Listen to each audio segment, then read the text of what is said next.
And joining me right now is Dr. David Klein of the Stages of Life Institute in Longwood, Florida. And David Klein has been known throughout the medical industry for a lot of things that he is very, very good at. But one thing that he really stands staunch on is the fact that he is not a fan of soy, whatever. And you'll remember everybody 10, 20, 30 years ago that we were all told, you need soy in this, you need soy milk, you got to have soy in everything you do. And I was so surprised when I met Dr. Klein and he said, I want to talk about soy one day on the radio, and we did that in Orlando, and wow, did it educate a lot of people, and you've spoken nationally on this as well. So what is the problem with soy? Well, it's killing us. You know, the problem with soy, it's that it's a slow, painful, miserable way of dying, and this is really going to come as a shock to a lot of people. It's not going to come as a huge surprise to some.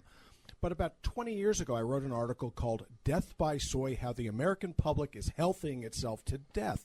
And this came as a result of some research that I've been doing on, mostly on my family actually, but on my patients as well, looking at why it was that certain people came down with certain diseases and in certain clusters. And it didn't make any sense to me at the time when entirely unrelated individuals, people without any genetic crossover whatsoever, were ending up with the same autoimmune disorders, ending up with the same metabolic syndromes, and all they had in common was what they were eating. Well, guess what? You know, at that time it was thought, well, soy is good for you, therefore, why bother looking there? And then I started looking around at this and at that, and lo and behold, what I found was what people had in common. That thing that the folks that were a little bit, let's say, on the heavy side, that may have had thyroid issues in particular, especially autoimmune thyroid diseases, was that they all consumed soy. Whether it was soy milk, whether it was antamami, whether or not it was miso, whether it was tofu, didn't really seem to make a great deal of difference. But prepared foods contains a ton of soy. So what is it? Why is it? Where is it that soy would not be good for you? Well, it's real simple. It contains 2 isoflavones, and these isoflavones have names, daidzein and genistein. Well, those of you that have issues with hot flashes are going to recognize these because they're used to treat quote-unquote hot flashes. They do this because they're estrogen antagonists. Oh, wonderful. Okay, so they'll just continue the aging process. They'll speed you along the road to death. Gotta love it. But what does it do for everybody else? Well, this particular product, soybeans, and these 2 isoflavones inhibit a particular enzyme called 3,3,5 prime deiodinase. Okay, well, who cares? You care because it's the enzyme necessary for the conversion of T4 to T3. What that means is this, is that your body kicks out, it secretes T4 naturally, but T3 has to be converted from T4 through this enzyme system. But this particular product inhibits it. So what do? You end up becoming functionally hypothyroid. You put weight on. Is this anything new or strange? Not if you're a cattle farmer. Why? Because it's been known for decades that if you give cattle, okay, if you allow them to graze, they get beefy. Okay, they get muscular, they get lean.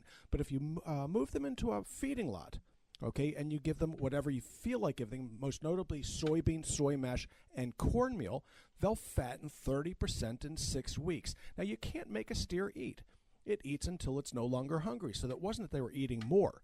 It's what they were eating that was making them fat. Why does this happen? And this is terribly important. When you give soy meal, high protein, low fat, it's sometimes known as a Weight Watchers meal, it puts fat on you. It does it predictably. It does it every time. And all it really takes to prove this to yourself is to take your temperature. Just take your temperature the good old-fashioned way if you want to, and then take some, that non-dairy creamer, which is made from soy. Put it in a hot cup of coffee or cold cup. It doesn't make any difference. Hot proves a point. Suck it down. Wait about 20 minutes and see your temperature drop. It does it every time consistently. As your metabolism decreases, your body's needs for metabolic food, sometimes known as calories, diminishes. So you put fat down. When you combine this with cornmeal, which is an insulin receptor antagonist, you fatten up like a pig. And that's pretty much what farmers have known for years. Now, why is it the farmers don't get it? Therein lies the great mystery of life. Okay, the great mystery of life is that we think we're that different from the cattle when in fact we're not. So what do we look for in soy? Okay, well, you'll find soy in just about every prepared food there is. why would you ask that would be the case? Because it's cheap. It's real cheap. It's an American agricultural product that comes out of our farmland on the cheap. And you can use it to produce. You can use it to present, manufacture protein very cheaply. The problem is that these two isoflavones, when they're in there, they don't allow the body to even digest the proteins that are in your diet. Why? Okay?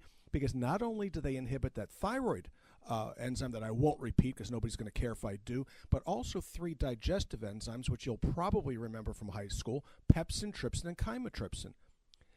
It inhibits these as well. So even the protein that you are eating is not going to be digested well. Well, here's the good news. We're giving our kids, our infants, soy formulas. This is setting them up to be little piglets. Well, back in the days, like the 1970s, it's not that long ago, the fat kid in the class would now be considered the normal skinny kid. Look at your yearbooks, look at Life magazines, just pick up the journals, the magazines of the time. Look at the television shows in the 1950s, 60s, and early 70s. You know, Fred McMurray, he was, there he was, slender guy. They would think that he had some horrible infectious disease today, that's as skinny as he presented. Well, the fact of the matter is soy is killing us. Where do you find soy? You'll find it in your prepared meats. You'll find it in hamburger meat when you go out. You won't go get the fast food restaurants. They use soy to cut the hamburger. Why? Because it reduces the amount of fat in it, which makes the government happy. And then you get fat, how happy? And, it just doesn't get any better than this. Where else do you find it? You find it in your vitamins and minerals. And this is the sick part about this. This is not good. No. It's what happens is that the cheapest source of vitamins is soybeans. Look at your CoQ10. Look at the label and see if it says soybean oil in there. Just look at it. You're going to find this. Look at your vitamins. They'll say lecithin, which is short for soy lecithin. Now, in Europe, it's considered to be animal feed, beneath human consumption. Here, we suck the stuff down. So, at Stages of Life, here in Orlando, we produce our own vitamins and minerals and whatnot, but we make sure they're all soy-free for this reason. Every bit of it's vetted, every bit of it is assayed, and guess what? You need to look at yours to make sure that it's free of that garbage also. Wow. And yet we were sold this bill of goods. I can't believe how we were sold this by our own government and by lobbyists, I guess, who were fronting for the soy farmers, right? Yeah, exactly. And it should not come as any great surprise, okay, that when you have billions of dollars at your disposal, that you can buy 1 or 2 politicians maybe. Mm-hmm. You don't have to spend a great deal of money to make this work. We were sold a bill of goods. The fact of the matter is that it's obvious what's going on, and in order to experience this yourself, all you need to do is pull soy out of your diet for as little as a week and see how you feel. As soon as you go ahead and eat something containing soy, it'll feel like somebody slugged you in the stomach. Mm-hmm. You can go out for pizza. It'll be in the pizza dough. You can go out, get your chocolate's a great example. European chocolate, they use egg lecithin. Egg lecithin is different than the lecithin that we use in this country. Mm-hmm. It's all there to be seen. You pull it out of your diet, you'll know it very, very quickly. We've got about a minute left, but I know that you were telling me when you went and made these speeches, one was in Vegas, and they were very skeptical when you took that stage. They didn't want to hear what you had to say. What was their reaction after you made the speech? Have you ever thought about being tarred and feathered and run out on a rail?